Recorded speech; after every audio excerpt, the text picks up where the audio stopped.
प्रकाश जी, आपने बीजेपी का मैनिफेस्टो देखा होगा। आज बीजेपी ने जो मैनिफेस्टो जारी किया है उसमें राम मंदिर का मुद्दा जिस प्रमुखता से बीजेपी को उठाना चाहिए उसने नहीं उठाया।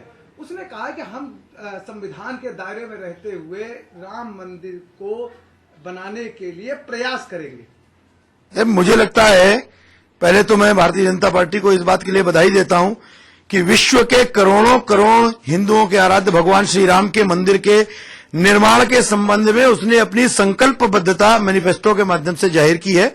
देश के पूज्य संत शक्ति लगातार इस बात की मांग कर रही थी और अपेक्षा कर रही थी कि नरेंद्र भाई मोदी के नेतृत्व में राम मंदिर के निर्माण का मार्ग प्रशस्त होगा।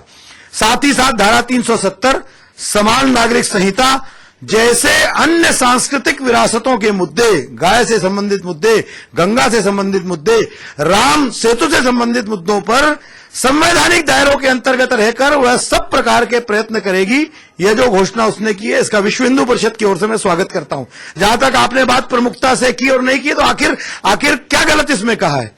एक सरकार बनने जा रही है, सरकार संवैधानिक दायरों में रह करके संवैधानिक शक्तियों का उपयोग करते हुए इन सारे मामलों को उनके अंजाम तक पहुंचाने का संकल्प लेकर, और अगर भारतीय जनता पार्टी कोई मैनिफेस्टो प्रस्तुत कर रही है तो उसमें मुझे कोई आपत्तिजनक नहीं दिखाई देता।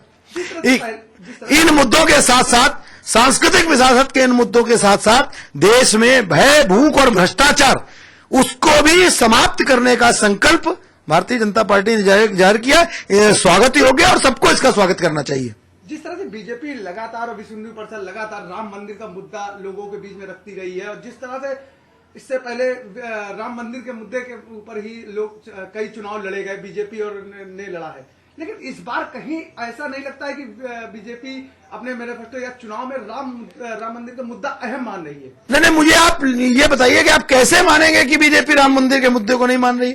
उन्होंने अपने मैनिफेस्टो में उसको शामिल किया है, गंगा को शामिल किया है, गौरक्षा को शामिल किया है, राम सेतु को शामिल किया है। ये सारी बातों के साथ साथ उन्होंने ये संकल्पबद्धता भी व्यक्त की है कि देश की सीमाएं सुरक्षित रहेंगी। अब ऐसा नहीं होगा कि देश के सैनिकों पे कोई सर काट ले जाएगा और हम चुपचाप देखते रहेंगे। देश के स्वाभिमान की रक्षा, देश के सम्मान की रक्षा के साथ साथ सांस्कृतिक विरासत को भी पुनर्प्रतिष्ठित करने का संकल्प लेकर अगर कोई मैनिफेस्टो आता है तो उसका स्वागत किया जाना चाहिए। मैं विश्व हिंदू परिषद की ओर से स्वागत करता हूं। बात राम मंदिर की हो रही है, राम मंदिर का मुद्दा नहीं अहम अरे भाई, आप इसको कैसे अहम मानेंगे? वो सीधे सीधे अपने मैनिफेस्टो में लिख कर कह रहे हैं कि हर कीमत पर राम मंदिर के निर्माण के लिए हम प्रतिबद्ध हैं। और क्या आप चाहते हैं कि उसमें लिखा जाए?